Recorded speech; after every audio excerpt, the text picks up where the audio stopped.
nos acompanhando ao vivo e a quem for nos acompanhar posteriormente, seja de noite ou independente do horário aí pela internet, aquele abraço, estamos aqui ainda na expectativa da chegada do Mauro, mas enquanto ele não chega, nós vamos desenrolando aqui os assuntos, destrinchando esse assunto do endereçamento. O tema que ele viria tratar conosco também é muito importante, que é o plano diretor das cidades, o qual a gente não tem tanto conhecimento, mas ele como parlamentar e como vereador em Goiânia tem ex-vereador, que agora é deputado estadual, né? Tem um pleno domínio do tema e a gente torce para que ele chegue a tempo. Eu entrei em contato com ele, disse que estava vindo, mas a gente sabe que a rotina do deputado às vezes é um pouco complicada, né? Certo. Eliseu, há quanto tempo você é carteiro? Então, Larissa, eu fiz o concurso em 97, na verdade em 96, fui chamado em 97. Desde o dia 14 de abril de 1997 eu sou carteiro. Trabalhei como carteiro ciclista até agora recentemente, 2020. Eu tive ausente aqui do sindicato entre 2020 e 2021, voltei para a base.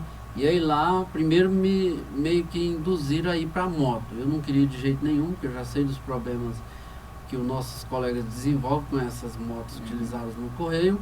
E aí depois saiu um recrutamento interno para veículo, para carro, e aí sim eu larguei definitivamente a bicicleta e fui para o carro. Então atualmente eu sou carteiro motorizado veículo, mas estamos aí como carteiro ainda. Certo, então são mais de 25 anos aí na luta, enfrentando na verdade esses endereços errados. Como que é isso na vida do carteiro? Por exemplo, você está aqui na cidade, você precisa ir para o bairro X, chega lá, tem 2 ruas com o mesmo nome. Tem lote sem número, casa sem número. Como que vocês fazem? Então, Larissa, é assim, o que a gente percebe é que o problema ele é muito amplo, ele é muito grave. O carteiro, ele, no dia a dia, ele baseia muito a experiência. O que a gente tinha no correio até recentemente, que foi praticamente desmontado do governo do Temer para cá. Nós tínhamos o seguinte: você é carteiro de um distrito, a gente chama de distrito, mas um distrito pode ser um pedaço de um bairro ou um bairro inteiro, ou em caso de bairros menores, alguns bairros, né? Então, por exemplo, quando eu entrei no correio, eu era carteiro do bairro São Francisco, na região da saída de Trindade. Inicialmente o distrito era apenas o bairro São Francisco, depois eles ampliaram um pouco, e aí por ser no bairro São Francisco, Jardim Leblon 1 e 2 e um pedaço do Jardim Petrópolis. Então eu chego nessa região, eu tenho um pleno domínio disso, né? Facilita ali o meu itinerário depois que eu adquiro experiência. Ó, chegou aqui o nosso deputado. Rapaz, é cheio de contramão aqui. Tá complicado. Então, podemos falar disso também. Podemos. Então, a experiência vai fazendo o excelente profissional na medida em que o tempo leva o carteiro a adquirir esse costume, a conhecer a região toda. E ele passa a conhecer não apenas ali por, vamos dizer assim, as ruas, os bairros, ele passa a conhecer as pessoas. Então, quando um carteiro fica um determinado tempo em um bairro, isso se torna, com o tempo, fácil para ele, porque ele memoriza, ele arquiva na sua cabeça tudo quanto é situação que tem no bairro. Agora, se o carteiro não tem essa rotina de ficar meses no mesmo local, é uma tragédia. Você imagina você sair ali na região da Vila Canaã, abaixo da Avenida Consolação, entre a Avenida Consolação e o Córrego, tem algumas invasões. O problema é periferia, invasão, isso não é problema para o carteiro trabalhar, se ele fica muito tempo no mesmo local. Agora, se fica trocando ele de bairro constantemente, para o carteiro é uma tragédia. Né? Você imagina você chegar numa rua que tem lá 5 número 42. Com o tempo ele vai saber de quem é quem. Agora, se ele não ficar muito tempo, ele é inviável ele saber quem que é. Porque com o tempo ele vai conhecer as pessoas. No início, como eu falei, do governo do Temer para cá, isso perdeu um pouco, o carteiro não tem mais, aqui no caso de Goiânia que eu estou falando, essa coisa de ficar muito tempo no mesmo local. Então é um pouco complicado. E nos últimos anos, o sindicato veio fazendo várias ações para tentar resolver esse problema. Você pode falar um pouquinho sobre isso? Quais foram os órgãos que vocês buscaram? Quais foram as cidades que vocês conseguiram tentar uma conversa para tentar melhorar a questão dos endereços mesmo. Então, primeiro sintonizar aqui, Mauro, estou começando falando aqui um pouco do endereçamento e já, né, a gente já abre para vocês sobre o plano diretor, que é uma pauta também muito importante para nós. Aí, olha só, isso começou, quando a gente assumiu o sindicato aqui, uma das demandas dos trabalhadores do interior era a ausência do sindicato. Então a gente começou, em 2009 nós fizemos a primeira visita. Em 2011, a gente resolveu que não bastava ir lá, precisávamos ter um relatório de qual que eram os principais problemas que o trabalhador do interior enfrentava. E aí a gente detectou que um dos principais problemas em todas as cidades era a questão do endereço, os endereços. Nós temos cidade que é um verdadeiro caos, e uma das piores é a Aparecida de Goiânia, quando o assunto é endereçamento. Aí a gente começou a dialogar com a direção do Correio, dialogar com o Ministério Público Federal. Tivemos um apoio muito bom da doutora Mariane Guimarães, lá da Promotoria de Defesa do Consumidor, porque na medida em que a encomenda não chega, que o objeto não chega até o cliente, esse cliente ele vai sofrer um prejuízo. Se eu devolvo um objeto de um cliente por ausência de endereço, ele vai ter um prejuízo. De imediato pode ser que ele não tenha financeiro, mas em muitos casos ele vai ter um prejuízo financeiro. A encomenda dele vai ser devolvida, ele vai precisar pagar novamente pela remessa, né? Então, contamos com a parceria do Ministério Público Federal, de algumas câmaras municipais, de alguns prefeitos que levaram o assunto muito a sério, né? A gente pode citar, lá em 2013, o prefeito de Quirinópolis, que fez uma lei municipal de 1,5 página, e em 6 meses o problema de Quirinópolis estava resolvido, né? Ou seja, ele queria resolver o problema. Por outro lado, nós tivemos um exemplo, estou citando um exemplo positivo, vamos citar um negativo. Aqui em Aparecida, o então presidente da Câmara Municipal passou para nós a ideia que estava abraçando a causa, que era o senhor Gustavo Mendanha. Ele conseguiu aprovar lá na Câmara Municipal. O Maguito sancionou um projeto de lei muito bem feito, de 7 páginas. Só que ficou só nisso. Isso foi em 2014. Até hoje nós não temos uma única rua regularizada, adequada ao projeto de lei criado e aprovado na Câmara Municipal, sancionado pelo prefeito, com apoio ali de todo mundo. Deu unanimidade no dia da aprovação. Mas isso demonstra que não tinha exatamente o interesse efetivo de resolver o problema. Porque segundo o IBGE, Aparecida tem 97% de endereços desorganizados. Lá no site do IBGE tem uma páginazinha lá, onde você consegue visualizar quantos logradouros existem, que logradouros sejam avenidas, ruas, vielas, alamedas, né? Quantas existem na cidade, quantos domicílios existem em cada um, quantos são números regularizados junto ao poder público, e Aparecida 97% de números irregulares. O que significa isso? Significa que no Brasil, no geral, e no mundo em específico, na grande maioria, você usa rua e número, par de um lado e ímpar de outro. Aqui em Goiás, numa parte do Tocantins, um pedaço de Pernambuco, o pessoal criou a cultura de endereço quadrilote. Não existe isso. Quadrilote é uma questão utilizada para regularização de imóveis junto aos cartórios. Então, cartório de registro de imóveis. Então, a gente herdou uma cultura lá de Portugal que era para isso. Só que aqui em Goiás não, aqui o povo começa a usar isso como endereço. Aí você tem lugar que usa rua e número, tem lugar que usa rua, além do número, usa quadrilote, tem lugar que usa só lote, tem lugar que usa os dois. Vira uma bagunça generalizada na cabeça do trabalhador. E as pessoas, a gente percebeu em algumas audiências, na época o Edmar, o Marcelo, acho que o Exildo chegou em algumas também, a gente chegou a fazer audiências públicas em umas 20 cidades diferentes. O que a gente percebeu nessas cidades é que parte dos nossos legisladores, seja os nossos vereadores, os nossos prefeitos, o problema não se resolve porque na cabeça deles o problema é do correio. E eu insisto que não é, o problema é da sociedade, porque vamos pegar um caso de Caldas Novas. Imagine um turista que tenta se localizar em Caldas Novas se lá não tiver rua e número adequadamente, for quadrilote. Aí o cara vai procurar um endereço lá por quadrilote. Não vai achar. Entendeu?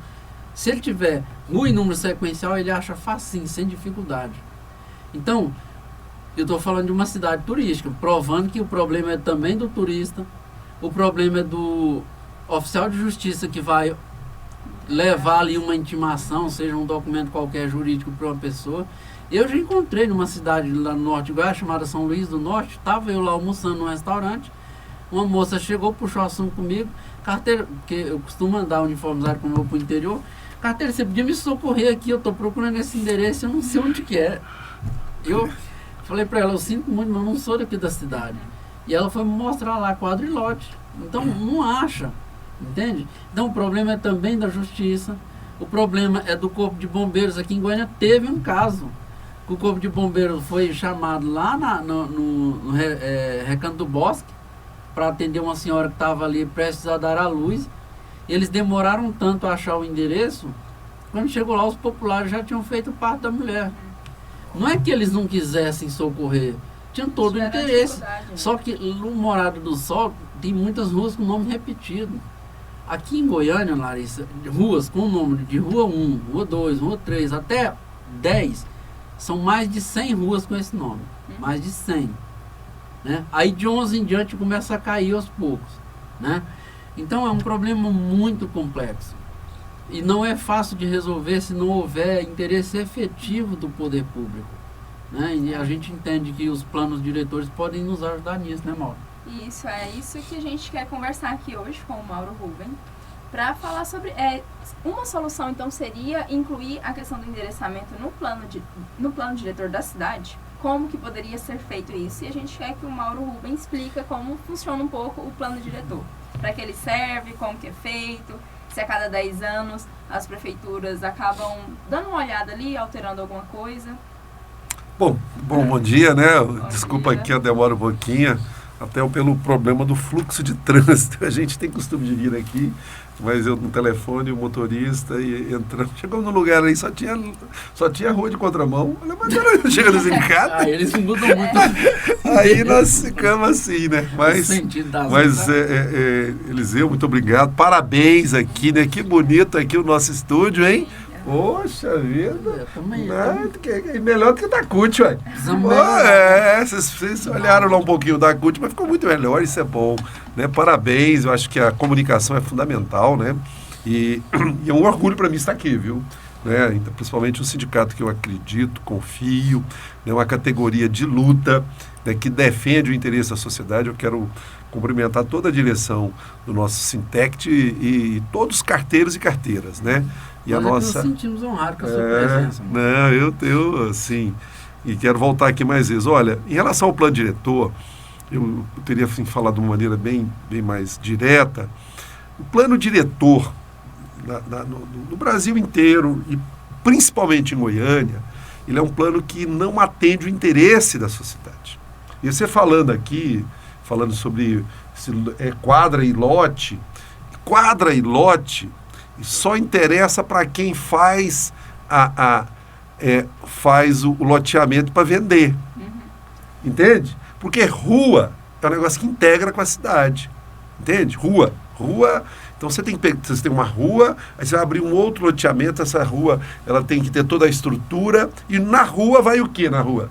Na rua vai tudo que uma pessoa precisa viver na cidade. Então, vai a linha de ônibus, né? vai a própria rede de energia. Então, você faz a integração do desenvolvimento. Não é verdade? Então, por isso que eu acredito muito que onde tem um predomínio maior da apropriação do espaço urbano pelos grandes empreendimentos comerciais, pelos loteamentos, eles não preocupam com a cidade. E aí quando a gente fala, nós vamos usar a cidade, as pessoas são jogadas nas quadras e nos lotes, né, sem preocupação com a via de acesso, sem preocupação com a integração desse loteamento com os outros bairros. Você tem aí uma avenida, né, como a Avenida Castelo Branco, né, ela tem 3 ou 4 nomes, você tem São 7 nomes do início dela até o final. E aí, mais do que eu imaginava, porque os que a gente mais conhece são uns 3 ou 4. Mas ela, ali no setor Coimbra, parece que é C255, ela é Avenida Mutirão, ela é Castelo Branco, ela é São Mateus, ela é Santo Agostinho, Ela é São Vicente de Paula. E aí o que a gente... Então, assim, o plano diretor hoje, ele está sequestrado pelo interesse de quem? Pelo interesse latifundiário urbano da nossa cidade. Então, eu vou dizer assim, por quê? Porque eu estou falando que o plano diretor, ele não discute, nós tentamos até colocar esse debate no plano diretor, Eliseu lembra disso, mas o plano diretor, aí nós tivemos que gastar uma energia violenta, e assim mesmo não conseguimos inverter, porque o plano diretor,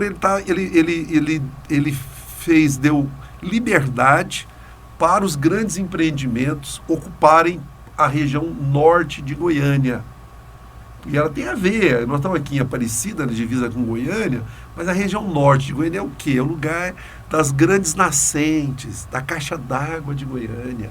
E aí esses empresários, né, e uma prefeitura de péssima qualidade, um prefeito que não preocupa com a cidade, então eles estavam assim desbravando a nossa reserva. E aí que eles não queriam debate nenhum sobre o funcionamento da cidade, né? Sobre a importância de você reordenar as ruas, né?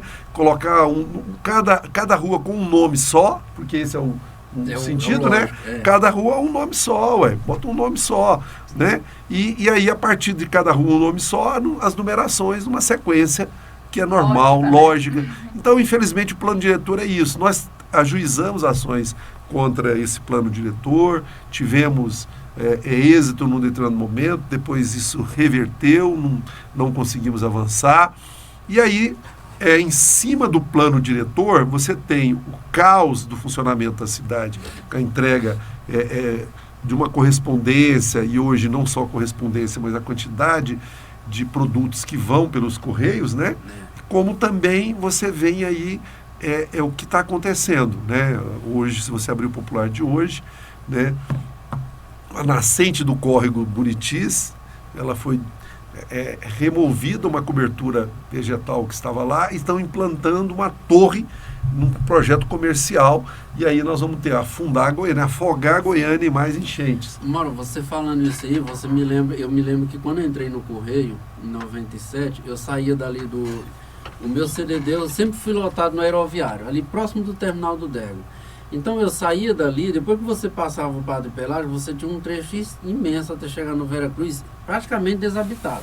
Uhum. Jardim Petrópolis com pouquíssimas casas, e você ia ter residências lá no Vera Cruz.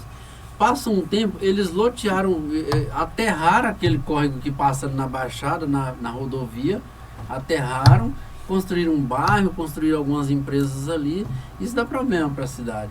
Agora, pegando um gancho no que você falou aí, sobre essa questão dos nomes das ruas, é incrível como parte dos nossos legisladores não percebe a importância de você não ficar alterando o nome de rua. Não só para a população, mas também para o próprio empresário, né? Para todo mundo, para a sociedade como um todo. Gente, há um fisiologismo político por parte dos nossos parlamentares, e aqui eu falo parte porque eu tenho consciência que não são todos. A dona Iris morreu antes de ontem. Ontem um parlamentar já apresentou um projeto de lei para alterar o nome da Avenida Perimetral. Poxa, isso é inconcebível, não pode ser dessa forma. A avenida, é porque parte das pessoas não entende que rua, como o Mauro falou aqui, é um organismo vivo. Sim. Ele está em constante mudança, mas o nome dela é essencial que permaneça, né? Então, a avenida, por que eu falo que ela é um organismo vivo? Tem avenida que é plenamente comercial, para o tempo ela muda de característica. A região da 44 há 15 anos não era aquilo que é hoje, né? Então ela foi sendo transformada nesses últimos anos, né? Então, Goiânia, com todos esses milhares de ruas que nós temos na cidade, né? Goiânia tem hoje, atualmente, pouco mais de 800 bairros. Então, quando você pega todos esses bairros, todas essas ruas, você descobre que nós temos apenas 2 avenidas importantes na cidade que tem um único nome. A Avenida Perimetral Norte e a Avenida Anhanguera, que tem um único nome do início ao fim. Nem a Goiás tem um único nome, né? Não. E a Goiás é uma avenida importantíssima, né? Passou da rodoviária, é a Avenida Goiás Norte. Né? Então, a 85 passou na Baixada aqui, depois do campo do Goiás, ela vira S1, né? A Avenida S1. Então, é necessário que a gente entenda que não pode ser dessa forma. Você causa problemas para o comerciante, você causa problemas para quem está trabalhando ao longo daquela avenida, seja um taxista, seja um Uber, seja um carteiro, seja um oficial de justiça, um entregador de farmácia, né, Mauro? Então você gera uma perturbação. Socorro, né? Pois é. O Correio criou lá no Correio do Paraná, criou em 2010 o chamado Plano Diretor de Distribuição Postal, que era um projeto de lei onde eles orientavam as prefeituras como lidar com isso.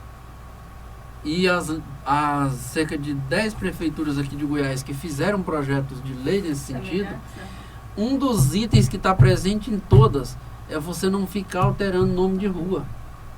Né?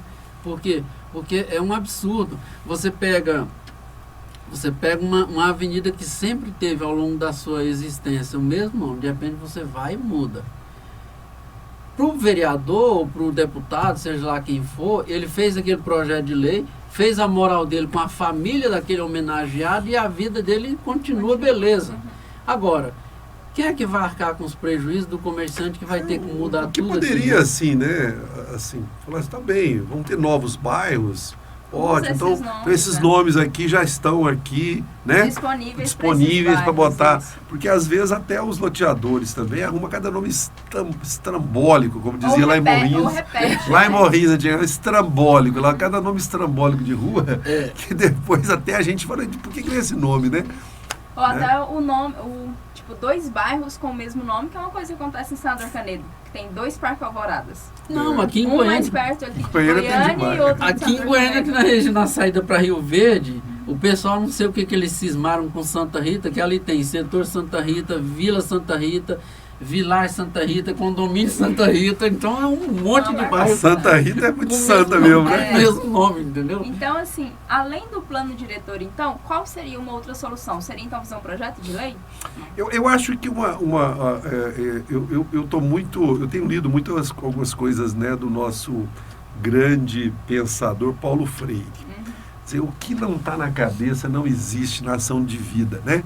Então nós precisamos mudar, gerar consciência, fazer o debate, né? E aqui nós procuramos, foi um momento até de alguns debates na Câmara Municipal, mas a Câmara ela ficou tão absorvida, e a nossa participação inclusive, tão absorvida por cuidar de questões assim graves que estavam acontecendo na cidade, como é o caso do plano diretor, invadindo Meia Ponte, invadindo aqueles corres, invadindo João Leite, ali está invadindo. Foi feito um eixo de desenvolvimento ali para poder botar um monte de torres então, quer dizer, então acabou que a gente não conseguiu dar o destaque e a profundidade das questões levantadas, né, de você ter vamos dizer assim, um ordenamento para você ter um endereçamento da cidade. Agora, na Assembleia,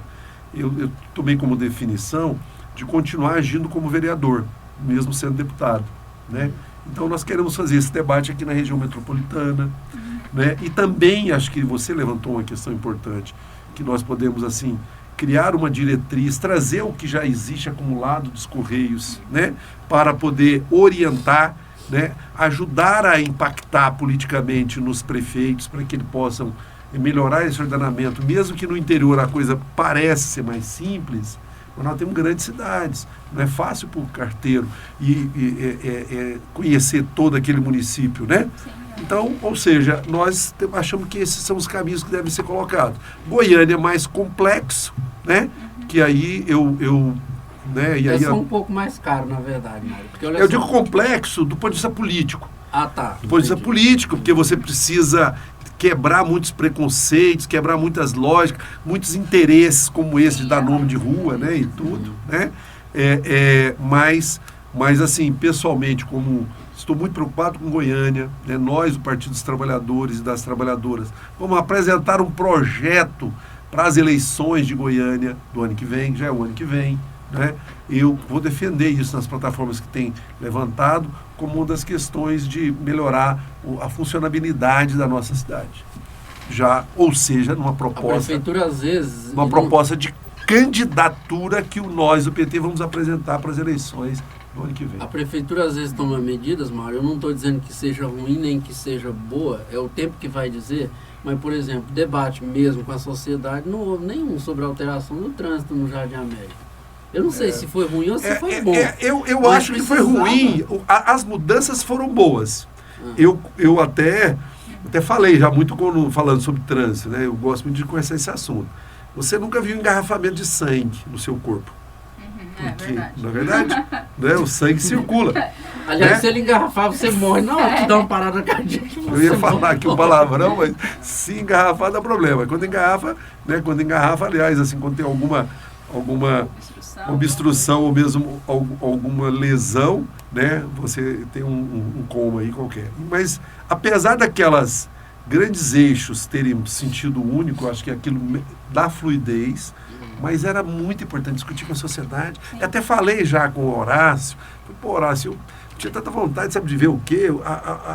A SMM agora, né, que é a antiga SMT, ela parar num lugar e ficar ali 2, 3 dias, passando um WhatsApp, abrindo um grupo de estudo, falando, olha, estamos querendo mudar isso aqui, você que está passando aqui agora, qual a sua sugestão? Quer dizer, usar a inteligência do povo, né, e trazer o povo para poder cuidar da cidade. Porque, e hoje dá para fazer isso, né? Tem nossa! Fazer isso. Né?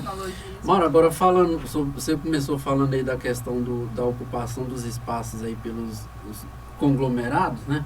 Financeiros. Nós tivemos há 2 sábados atrás aqui no sindicato, o pessoal pediu espaço aqui para fazer um debate. Era o pessoal do Movimento dos Trabalhadores por Direito. Eles querem o MTD. Direito. Pois é. E aí, algumas pessoas narraram em seu testemunho. Uma senhora narrando o testemunho dela foi de que eles fizeram uma ocupação aqui em Goiânia e eles foram expulsos da ocupação e o argumento era legítimo, era justo. Olhando, o argumento era o seguinte: o espaço que vocês estão ocupando é um manancial, é uma nascente. Vocês vão destruir esse córrego aí. Expulsaram eles e 2 anos depois construíram um mega condomínio lá no lugar. Quer dizer, o pobre então estava matando o rio, mas o rico não mata a nascente. O MTD é um movimento que eu vi nascer aqui em Goiânia. Né? Nosso mandato ajudou muito na estruturação e inclusive acolheu as principais coordenadores do MTD, né? Que é a Ângela e a Clara, que são até assessoras nossas lá no gabinete. Né? E um processo, inclusive, que o nosso mandato tem de ajudar na organização da luta do povo, né? Por isso que e o MTD faz esse debate. Eu acho que é muito importante. Você veja bem, né? Quantos hipermercados e shopping estão em cima de nascentes. Sim, o Passeio das Águas, né? Passeio das Águas. Foi construído ali na região de nascente. Vocês falando desse caso aí, sobre lugares indevidos, a gente tem ali até 9, no final da T9, aquela Vila dos Alpes. A maioria daqueles prédios ali estão na beirada do córrego. E assim, para onde vai parte do lixo produzido por ele? Acaba indo para o rio, né? E o caso nosso gravíssimo, né? Hoje você pode morrer afogado na porta da sua casa. Sim.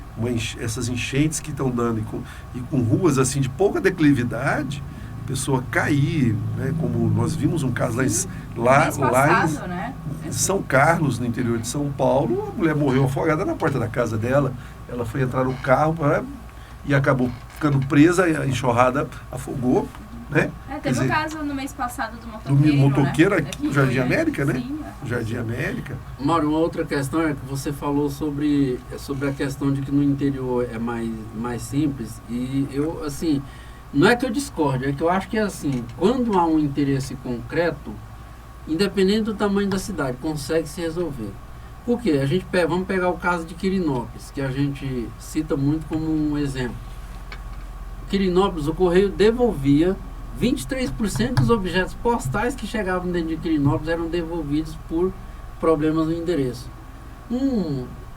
Uma pessoa do Ministério Público teve um problema lá com o carteiro devolveu o objeto dele e o carteiro passou a situação para ele. Esse objeto foi devolvido porque não tinha endereço, estava só o nome da rua. Eu não conheço todo mundo da rua, eu não sou obrigado a conhecer. Aí discutiram, o camarada entrou com um procedimento lá contra o Correio, depois chegaram num consenso, ele percebeu a gravidade da situação, e aí o cara despertou para abraçar a causa. conversou com a prefeitura, tudo mais, o prefeito na época, que eu nem lembro mais o nome dele, resolveu levar a coisa a sério. Ele fez uma lei de 1,5 página. E 6 meses depois, estava resolvido. Lá na lei está escrito o seguinte: tal secretaria da prefeitura, acho que era infraestrutura, vai numerar todos os domicílios da cidade. Posterior a isso, se a pessoa tiver recursos e quiser uma placa lá de número, até com número de ouro, ela compra com o dinheiro dela. O poder público vai fazer isso. E numerou. Entendeu? Resolveu o problema.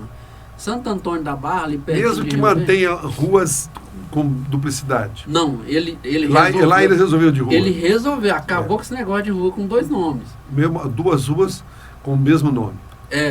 Porque você tem o seguinte, às vezes você tem 2, 3 ruas, como eu falei aqui. Rua de 1 a 10 aqui em Goiânia, são mais ou menos 110 ruas com o nome de Rua 1. Aqui dentro de Goiânia. É lógico que muda o bairro. Rua 8 no centro, Rua 8 no centro-oeste, Rua 8 no centro-sul. Então, aí você vai. De 11 em diante começa a diminuir um pouco, mas você tem esse problema e tem um outro problema, que são muitas... você tem ruas com o mesmo nome e tem uma mesma rua com vários nomes. São 2 problemas diferentes, né? O que nós citamos, da Castelo Branco, por exemplo, ou da T7. Sim. A maioria da população de Goiânia só conhece T7 como T7. Ela tem 5 nomes, do início ao fim. É que no dia a dia, você chega lá, tá T7, mas você vai entregar o objeto lá, você vem com vários nomes diferentes. Às vezes nome que há 20 anos não se usa mais. Aí entra num outro problema, que é aquele problema seguinte: uma coisa é o que a cidade acostumou a chamar, outra coisa é o que está registrado no papel. Aí vamos pegar um exemplo. Praça A, o nome dela é Praça A? Não é. Eu conheço Praça OK, Praça não sei o quê. Antigamente tinha um negócio OK. Você entendeu? Então, é importante que a população entenda essa questão. Mas agora eu acho, eu até faço um compromisso aqui, nós podemos pegar e ver a melhor forma, se a gente faz uma lei, se nós fazemos uma ação direta com as prefeituras e as câmaras de vereadores. A Assembleia está num processo muito interessante, como a Assembleia agora ela se materializou de uma estrutura muito forte, porque ficou um prédio, um palácio lá muito bonito, né? Até acima da expectativa que eu tinha lá. Sabe? Lá ficou muito ela está bonito. trabalhando muito a questão do virtual, né? Trabalha muito com o virtual, mas é o seguinte, a Assembleia tem que fazer, ela tem que transpor aquela mesma capacidade de estruturação que ela fez, né, nas suas relações diretas com a sociedade goiana. Então, nós podemos pegar, pode até fazer um compromisso aqui na nossa rádio, né, da gente poder fazer um plano de trabalho para resolver essa situação, pegando as experiências de Quirinópolis, de outros lugares, né, e aí a gente também fazendo um corpo a corpo com os próprios deputados, né? Sim. Que os deputados também... Porque o que Uma aconteceu? audiência pública, Pegou uma pessoa lá em Quirinópolis com a capacidade de intervenção e de convencimento e ela desencadeou a mudança. Sim. Né? E nós vamos fazer isso de uma maneira grande para envolver mais pessoas com essa mesma capacidade. Então nós podemos criar pegar uma lei como essa experiência de Quirinópolis, multiplicá-la para as outras cidades, fazer audiência pública, fazer intervenções nas cidades, do modo geral, né? Fazer um processo, né, de botar essa pauta como importante, porque as pessoas, né, não têm essa noção. Então fica aqui meu compromisso, eu fico muito feliz aqui de vir aqui a primeira vez, né? Primeira vez, né? Parabenizar. Não, só me desculpe mesmo por ter atrasado um pouco para chegar e aí ficar à disposição e quero fazer também. Esperar a presença, a participação dos nossos sindicatos, dos trabalhadores e trabalhadoras dos Correios, lá no gabinete 13+2, que é o nosso gabinete lá na Assembleia. Né? Estou como líder do PT na Assembleia Legislativa, e aí a gente também tem uma responsabilidade, né, de falar que, né, a nossa deputada Bia de Lima, o nosso deputado Antônio Gomide, nós caminhamos juntos, né, e com certeza as mesmas iniciativas que a gente tomar será da bancada em todo sentido. Então tá bom, a gente agradece, né, a participação, esperamos que a gente possa ter dialogado aí de forma que as pessoas entendam a gravidade do problema E é óbvio que sem o apoio dos nossos parlamentares, da Junta Comercial, da Associação Goiana dos Municípios, a Federação Goiana dos Municípios, sem uma linha de diálogo com o governador, com os prefeitos das cidades, o problema não se resolve. Se a gente não conseguir gerar conscientização, não se resolve. Mas nós somos esperançosos, né? De que a gente consiga construir essa conscientização, né, Mauro? Exato. Muito obrigado aí pela sua presença. Eu que agradeço muito aqui o convite.